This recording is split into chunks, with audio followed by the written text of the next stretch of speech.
Assalamualaikum viewers. Today we are going to start the Express Tribune opinion, namely the case for data sovereignty. ठीक है जी, data की खुद मुख्तारी की बात की जा रही है। डाटा को किस तरीके से सिक्योर किया जा सकता है, क्योंकि आजकल जो है वो डिजिटलाइजेशन का दौर हो चुका है। ठीक है, तो सारा जो डाटा है इसमें हम कोई भी पॉलिसीज जो है पॉलिसी मेकिंग करते हैं, कोई रूल्स एंड रेगुलेशंस हैं, कुछ भी हमारा इंपॉर्टेंट डाटा है तो वो सारा का सारा जो है वो डिजिटलाइजेशन के थ्रू ही सेव किया जाता है, सिक्योर किया जाता है। ठीक है, तो डिफरेंट कंपनीज की आपको बात बताई जाएगी और डिफरेंट के किस तरीके से इसके क्या इम्पैक्ट्स हैं, क्या असरात मुरतब हो रहे हैं, क्या फ़ायदे हो रहे हैं, क्या नुकसान होंगे। ठीक है, ये तमाम चीज़ें हमें इसमें देखने को मिलेंगी। मगर इसको स्टार्ट करने से पहले इसमें मौजूद कुछ डिफिकल्ट टर्म्स हैं, हम पहले उसको अंडरस्टैंड करते हैं। साइबर सिक्योरिटी या साइबर क्राइम्स हैं, उस पॉइंट ऑफ व्यू से कोई भी आपके पास क्वेश्चन आ जाता है, किसी भी सब्जेक्ट से रिलेटेड, खसूसी तौर पर क्रिमिनोलॉजी से रिलेटेड आपके पास क्वेश्चन आता है, उसमें आप इसको टैकल कर सकते हैं। एंड फर्दर जो है उसके अलावा आपके पास जो ऐसे ऐसे राइटिंग होती है उसमें आपको कुछ पॉइंट्स की ज़रूरत है, तो उसमें भी आप इसको कोट कर सकते हैं। एआई के पॉइंट ऑफ व्यू से भी यहाँ पर काफ़ी ज़्यादा हेल्पफुल साबित होगा। ठीक है, तो अब इसकी हम डिफिकल्ट टर्म्स अंडरस्टैंड करते हैं। जो हमारे पास सबसे पहली टर्म है वो है इंडिस्पेंसिबल। ठीक है, इंडिस्पेंसिबल का मतलब होता है नागुज़ीर होना, यानी कि बहुत ज़्यादा नागुज़ीर, जो बहुत ज़रूरी हो। ठीक है, कमोडिटी आ जाता है हमारे पास। कमोडिटी से मुराद होती है जो रॉ मटेरियल यानी प्राइमरी एग्रीकल्चर प्रोडक्ट को बेसिकली कहा जा रहा होता है। ठीक है, लाइफ़लाइन आ जाती है। लाइफ़लाइन यानी कि जो सपोर्ट करने के लिए लाइफ़ को बहुत ज़्यादा ज़रूरी होती है। ठीक है, उसके बाद पैरामाउंट है। पैरामाउंट से मुराद भी सुप्रीम की बात की जा रही है, यानी सबसे ज़्यादा अहम चीज़ या सबसे ज़्यादा कंसर्निंग चीज़। इम्पेरेटिव है। इम्पेरेटिव का मतलब भी रिक्वायर्ड, जिसको हम अवॉइड नहीं कर सकते, बहुत ही ज़्यादा ज़रूरी, एब्सोल्युटली नेसेसरी। उसके बाद सवर्निटी है। सवर्निटी खुद मुख्तारी को ही कहते हैं। उसके बाद एडवर्स है। एडवर्स का मतलब होता है शिद्दत वाले, हार्मफुल, जो बहुत बुरे तरीके से हार्म कर सकता है। ठीक है, उसके बुरे असरात मुरतब हो सकते हैं। उसके बाद स्क्रूटनी आता है। स्क्रूटनी आता है, स्क्रूटनी से मुराद होती है जांच पड़ताल करना। ठीक है, छानबीन करना। उसके बाद नेक्स्ट हमारे पास आता है इक्विफैक्स। ठीक है, इक्विफैक्स जो है ये एक मेजर क्रेडिट रिपोर्टिंग एजेंसी है। उसके बाद साइबर अटैक आ जाता है। साइबर अटैक का आपको पता ही है कि कंप्यूटर नेटवर्क या हमारे जो कंप्यूटर सिस्टम है उसको डिस्ट्रॉय करने के लिए जो अटैक किए जाते हैं, जो हैकर्स करते हैं, उसको साइबर अटैक कहते हैं।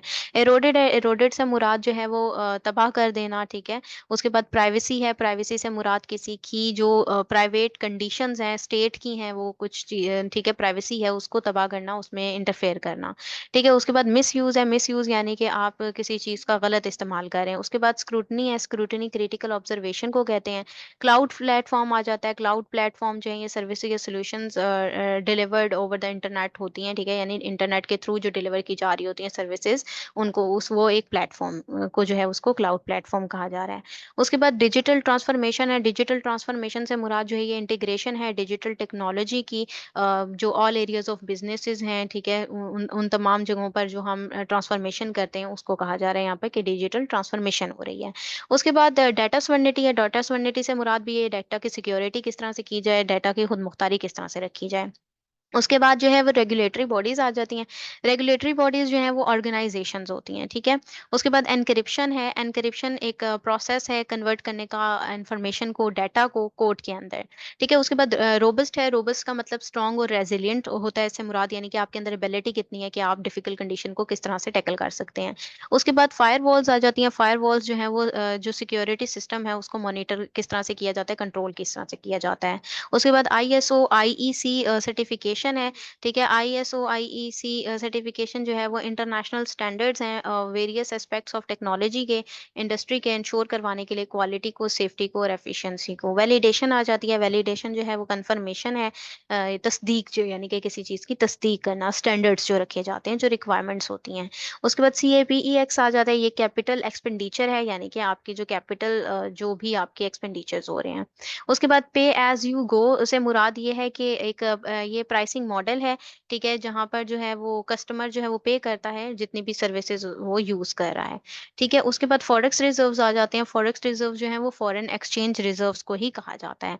ठीक है, लास्ट वन हमारे पास कॉस्ट इफेक्टिव है। कॉस्ट इफेक्टिव से मुराद यहाँ पर यही है कि जो है वो कॉस्ट तो हमारी कम ही आ रही है, लेकिन उसकी इफेक्टिवनेस जो है वो ज़्यादा मिल रही है, यानी कि इससे हमें फ़ायदा जो है वो ज़्यादा हासिल हो रहा है। ठीक है जी, ये तो हो गई हमारे पास कुछ डिफिकल्ट टर्म्स जो हमने अंडरस्टैंड की हैं। अब हम इसका एक क्वेश्चन देख सकते हैं। ठीक है, हमारे पास किस नौयत का सवाल आ सकता है? तो ये हमने खुद से ही यहाँ पर एक क्वेश्चन एग्जाम्पल के तौर पर लिखा है, उसको देखते हैं हम। हमारे पास सवाल आ सकता है, what measures and strategies can nations particularly Pakistan adopt to effectively balance the imperatives of data security, privacy and economic growth in the rapidly evolving landscape of data digital information। ये कौन सी मेजर्स या स्ट्रैटेजीज हैं जो Nations ले सकती हैं, खसूसी तौर पर पाकिस्तान, ठीक है, इफेक्टिवली जो बैलेंस करने के लिए या डाटा को सिक्योर करने के लिए, प्राइवेसी रखने के लिए या इकोनॉमिक ग्रोथ के लिए। जिस तरह से हम जूं जूं देख रहे हैं कि लैंडस्केप चेंज हो रहा है, डिजिटल इंफॉर्मेशन इवॉल्व हो रही है, ठीक है, इस तरीके से हमें इवॉल्विंग सिचुएशन और लैंडस्केप नजर आ रहा है।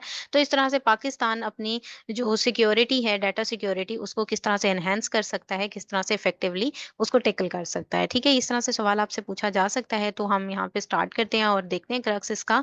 तो हमारे पास एवोल्यूशन ऑफ डाटा की सबसे पहले जो राइटर हैं इसमें बात करेंगे, ठीक है। हमने मेन क्रक्स में इसके पॉइंट लिख लिए हैं। तो वो कह रहे हैं कि एवोल्यूशन हमें देखने को मिली है इस चीज के अंदर, क्योंकि अब आप देख सकते हैं डिजिटलाइजेशन का दौर है। तो हमारी जो जितनी भी कमोडिटी हैं, जितना भी हमारा आप कह सकते हैं इन्फॉर्मेशन है, बेसिक इन्फॉर्मेशन, या हम कोई डिसीजन मेकिंग करते हैं, इनोवेशन लेकर आते हैं, कोई प्रोग्रेस कर रहे हैं किसी भी चीज में, रूल्स रेगुलेशंस है हमारे, तो वो सारे के सारे हमने डाटा फॉर्म में ही रखा होता है। तो इसके अंदर भी एवोल्यूशन देखने को मिली है डिजिटलाइजेशन के थ्रू।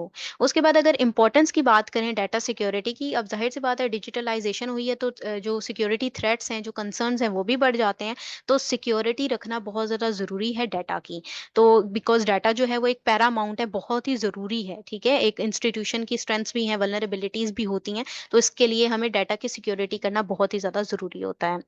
तो सेंसिटिव इंफॉर्मेशन है, तो सेंसिटिव इंफॉर्मेशन को मैलिशियस थ्रेट्स या फिर ये जो फिशिंग है, इससे हमें सिक्योर करना होता है। यानी फिशिंग होती है जालसाजी करना, ठीक है। जो जालसाजी है, इस तरह की कुछ चीजें हो सकती हैं। तो इससे सिक्योर करने के लिए डाटा को सिक्योर करना, उसकी सिक्योरिटी बहुत ज्यादा जरूरी है। उसके अलावा अगर हम सवर्निटी की बात करें, उन कंसिडरेशंस की बात करें, तो खुद मुख्तारी भी बहुत ज्यादा जरूरी है, क्योंकि इसकी फॉर रीचिंग इम्प्लीकेशंस हो सकती हैं, लीक हो जाएगा डाटा। तो किसी भी कंट्री की, किसी स्टेट की जो है वो सिक्योरिटी जो है वो आप कह सकते हैं चैलेंज हो सकती है। तो नेशंस जो है वो उसको बैलेंसिंग करने की ज़रूरत है, कि एक प्रोटेक्ट करे वो अपनी प्राइवेसी को, सिक्योर करे, इंश्योर करवाए अपनी सिक्योरिटी को, और इकोनॉमिक ग्रोथ को वो फोस्टर करे। तो इसके लिए ये ज़रूरी है कि वो सवर्निटी को कायम रखे, इस मामलात में जो है वो कंसिडरेशन दिखाए। अब इसके लिए जो एग्जांपल उन्होंने कोट किया है वो यहाँ पर आपको नजर आएगा, कि डाटा ब्रीचेस की और इम्पैक्ट्स की एग्जांपल बताएंगे आपको फर्दर कंपनीज में भी, कि किस तरीके से डाटा ब्रीच होता है या उसके इम्पैक्ट किस तरह से पड़े हैं। तो यहाँ पर 2017 की इक्विफैक्स कंपनी की बात बताई गई है, जिसमें साइबर अटैक हुआ, ठीक है। उसमें कंप्रोमाइज हुई personal information, nearly 147 million American की जो है वो हैक कर दिया गया डाटा को, ठीक है। और फेसबुक एंड कैम्ब्रिज एनालिटिका की 2018 की रिपोर्ट के मतलब वो बता रहे हैं आपको, उसके डाटा की बात बताई जा रही है, कि इम्प्रॉपर शेयरिंग हुई पर्सनल डाटा की। अराउंड कितने हैं, 87 मिलियन फेसबुक यूजर्स थे जिनके डाटा को हैक कर लिया गया था। तो इसके अंदर क्या होता है, इसकी वजह से ये हैक कर लिया गया। अब आप देख सकते हैं इस एग्जाम्पल के थ्रू ही, इनकी वजूहात की, इन्हीं चीजों की वजह से, इन्हीं वजूहात की वजह से इम्पैक्ट मुरतब होते हैं।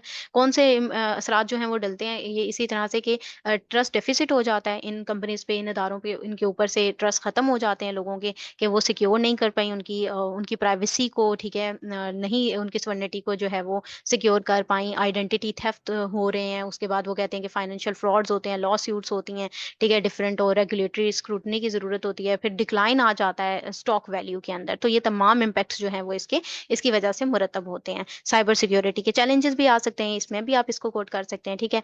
उसके अलावा अगर हम बात करें रोल ऑफ डाटा की नेशनल डेवलपमेंट में, तो नेशनल डेवलपमेंट के अंदर भी डाटा बहुत अहम किरदार अदा करे। जाहिर सी बात है, आजकल डिजिटलाइजेशन का दौर है, तो डाटा ही जो है उसमें आप कह सकते हैं कि कंप्यूटराइज ही तमाम चीज़ें होती हैं।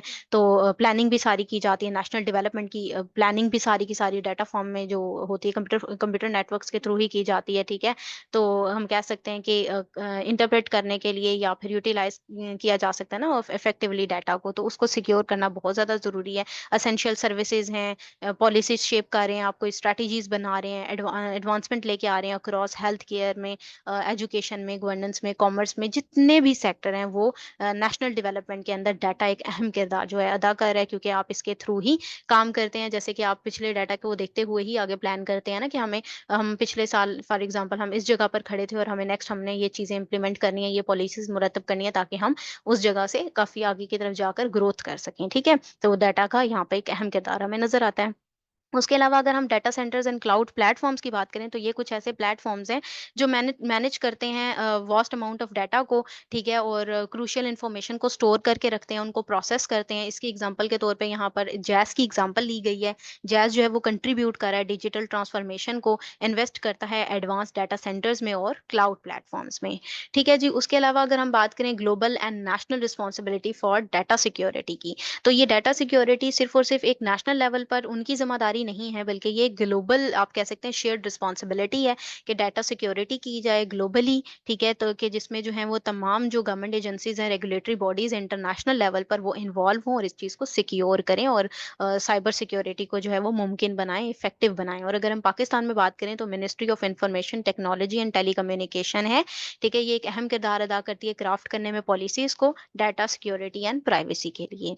उसके अलावा अगर हम लोकल होस्टिंग एंड सर्टिफिकेशन की बात करें, तो ये एक आप कह सकते हैं कि इफेक्टिव मैयर हो सकता है, ठीक है। अगर हम लोकलाइज कर दें इन चीज को, तस्दीक शुदा बनाएं, तो हम काफी हद तक सिक्योर कर सकते हैं अपने डाटा को, ठीक है। जैसे कि एग्जांपल दी गई है आईएसओ और आईईसी सर्टिफिकेशन की।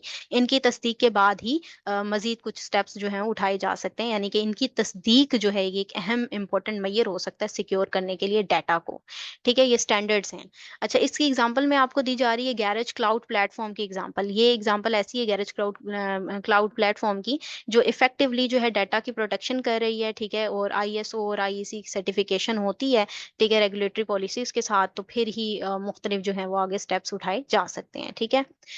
उसके अलावा अगर हम बेनिफिट्स देखें लोकली होस्टेड क्लाउड सॉल्यूशंस की, ठीक है, इसकी भी अब बात बताई जा रही है। लोकली होस्टेड क्लाउड सॉल्यूशंस की बात बताई जा रही है आपको कि ये एनहेंस करने के लिए ना ऑपरेशनल एफिशिएंसी को, कैपेसिटी बढ़ाने के लिए, बिजनेसेस की ग्रोथ है, इंस्टीट्यूशंस में आगे सरमायाकारी हो रही है, और जो स्टार्टअप्स हो रहे हैं पाकिस्तान के अंदर, उसमें ये अहम किरदार अदा कर सकता है। क्योंकि अगर हम लोकली जो है होस्टेड क्लाउड सॉल्यूशन के ऊपर काम करेंगे, लोकलाइज कर देंगे इन चीज़ों को, तो इससे हमें बहुत ज़्यादा फायदा जो है वो हासिल हो सकता है। इसमें हमारी सिक्योरिटी हो सकती है डाटा की, क्योंकि हमें किसी आगे किसी और लेवल पर नहीं जाना पड़ेगा, लोकल लोकल लेवल पर ही हम अपने डाटा को सिक्योर कर लेंगे, ठीक है। उसके बाद अगर ट्रांजिशन देखें क्लाउड सॉल्यूशन के अंदर, तो चेंजेस भी देखने को मिल रही हैं। इसमें हम देख सकते हैं कि इफेक्टिवली किस तरीके से गैरेज जो है वो अनेबल है कि हैंडल करता है वो अनएक्सपेक्टेड इवेंट्स को, बैकअप भी रखता है, मेंटेन करता है अनइंटरप्टेड बिजनेसेस ऑपरेशंस को, ठीक है। तो यहाँ पर ये एक अहम किरदार अदा कर रहा है, ट्रांजिशंस भी हमें देखने को इसमें मिल रही हैं।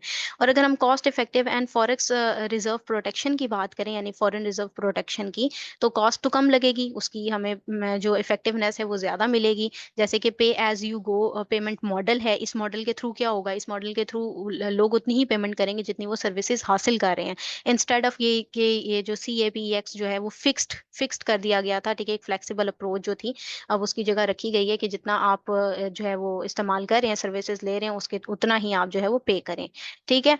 मतलब ये आप एक इफेक्टिवली इसको इस्तेमाल किया जा सकता है, इस तरह से हम इसको काम कर सकते हैं, ठीक है। और लोकली स्टोर करेंगे अगर डाटा को, तो वो रिड्यूस कर देगा इंपोर्ट बिल को। इंपोर्ट बिल जाहिर सी बात है, उसमें हम इसकी वजह से प्रोटेक्ट कर सकेंगे अपने फॉरेक्स रिजर्व्स को, फॉरेन रिजर्व्स को, तो ये हमें काफी ज्यादा इस तरीके से फायदा हासिल हो सकता है, ठीक है। तो अगर हम इम्प्लीकेशन देखें पाकिस्तान के ऊपर, तो जो कि हमने खुद से थोड़ी सी ऐड की हैं कि हम देख सकते हैं ओवरऑल पाकिस्तान पे क्या इम्प्लीकेशन होंगी, तो इसमें पाकिस्तान की डिजिटल ट्रांसफॉर्मेशन एक्सेलरेट होगी, बढ़ जाएगी, इकोनॉमिक ग्रोथ होगी, ठीक है, और सोशल अपलिफ्ट हो सकता है क्योंकि इन्वेस्टमेंट होगी डाटा सेंटर्स में, क्लाउड प्लेटफॉर्म्स में। तो इस तरह से तो बहुत ज़्यादा बेहतरी आ सकती है, पाकिस्तान की इकोनॉमी के ऊपर भी बेहतरी के असरात मुरतब हो सकते हैं, ठीक है। उसके अलावा डाटा सिक्योरिटी एनहांस्ड हो जाएगी, बेहतर तरीके से इसकी सिक्योरिटी हो जाएगी, प्राइवेसी पॉलिसीज बनेंगी जो गाइड कर सकती होंगी मिनिस्ट्री इंफॉर्मेशन टेक्नोलॉजी और टेली कम्युनिकेशन को, ठीक है। ये भी बेहतरी आ सकती है इसके अंदर। उसके अलावा अगर हम एडेयर करेंगे नेशनल प्रायोरिटीज़ को, रेगुलेशंस को, स्ट्रॉन्ग एनक्रिप्शन के थ्रू, रोबस्ट फायरवॉल्स के थ्रू, सर्टिफिकेशन स्टैंडर्ड्स को फॉलो करेंगे, तो डेफिनेटली डेफिनेटली आपका डाटा जो है वो बहुत बेहतरी की तरफ सिक्योर हो सकता है, बेहतरी की जानिब जा सकता है, ठीक है। तो उसके अलावा गैरेज क्लाउड प्लेटफॉर्म की अगर बात करें हम, तो ये बेंचमार्क है डाटा प्रोटेक्शन के लिए, जो इन्फ्लुएंस करेगा टेली कम्युनिकेशन ऑपरेटर्स को, ठीक है। और उसके अलावा लोकली होस्टेड क्लाउड सॉल्यूशन है, ये भी कंट्रीब्यूट कर सकता है जो ऑपरेशनल एफिशिएंसी उस तरफ, कैपेसिटी एक्सपेंशन करेगा, ग्रोथ लेकर आएगा बहुत सी एंटिटीज के लिए पाकिस्तान के अंदर, ठीक है। और इनमें जो ट्रांजिशंस हैं ये भी ऑफर कर रही है फ्लेक्सिबिलिटी, फ्लेक्सिबिलिटी लेकर आ रही है, लोगों को भी फायदा हो जाएगा, कंपनीज के लिए भी फायदा है, कॉस्ट इफेक्टिवनेस हमें नजर आएगी, और प्रोटेक्शन हो जाएगी आपके फॉरेक्स रिजर्व्स की। तो हर लिहाज से, हर पैमाने पर, हर लेवल पर आपको काफी हद तक इसका फायदा हासिल हो सकता है, ठीक है जी। तो ये था इसका एनालिसिस, और अगर आप लोगों को ये पसंद आया है तो काइंडली इसको लाइक कीजिएगा, शेयर कीजिएगा। Thank you very much. अल्लाह हाफिज़।